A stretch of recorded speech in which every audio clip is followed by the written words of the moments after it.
5 days later, the high priest Ananias went down to Caesarea with some of the elders and a lawyer named Tertullus, and they brought their charges against Paul before the governor. When Paul was called in, Tertullus presented his case before Felix. We have enjoyed a long period of peace under you, and your foresight has brought about reforms in this nation everywhere and in every way, most excellent Felix. We acknowledge this with profound gratitude. But in order not to weary you further, I would request that you be kind enough to hear us briefly. We have found this man to be a troublemaker, stirring up riots among the Jews all over the world. He is a ringleader of the Nazarene sect, and even tried to desecrate the temple. So we seized him. By examining him yourself, you will be able to learn the truth about all these charges we are bringing against him. The Jews joined in the accusation, asserting that these things were true. When the governor motioned for him to speak, Paul replied, I know that for a number of years you have been a judge over this nation, so I gladly make my defense. You can easily verify that no more than 12 days ago I went up to Jerusalem to worship. My accusers did not find me arguing with anyone at the temple, or stirring up a crowd in the synagogues, or anywhere else in the city.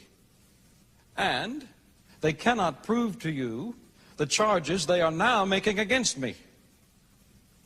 However, I admit that I worship the God of our fathers as a follower of the way, which they call a sect.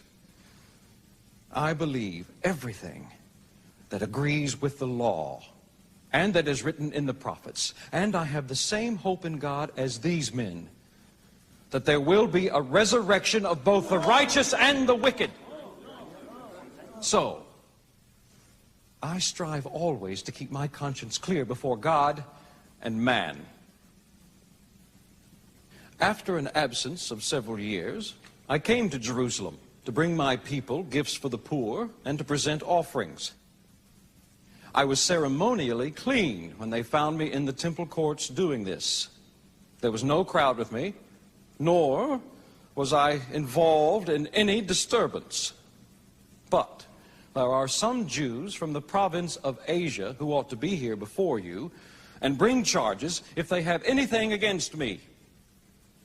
Or these who are here should state what crime they found in me when I stood before the Sanhedrin.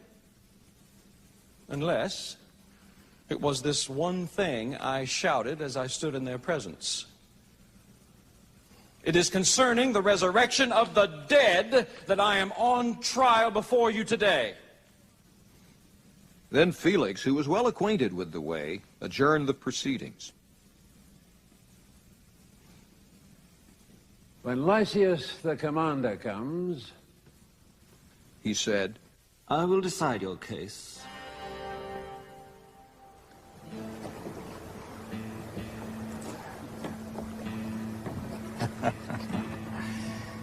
He ordered the centurion to keep Paul under guard, but to give him some freedom and permit his friends to take care of his needs. Several days later, Felix came with his wife Drusilla, who was a Jewess. He sent for Paul and listened to him as he spoke about faith in Christ Jesus. As Paul discoursed on righteousness, self-control, and the judgment to come, Felix was afraid and said, "That's enough for now. You may leave.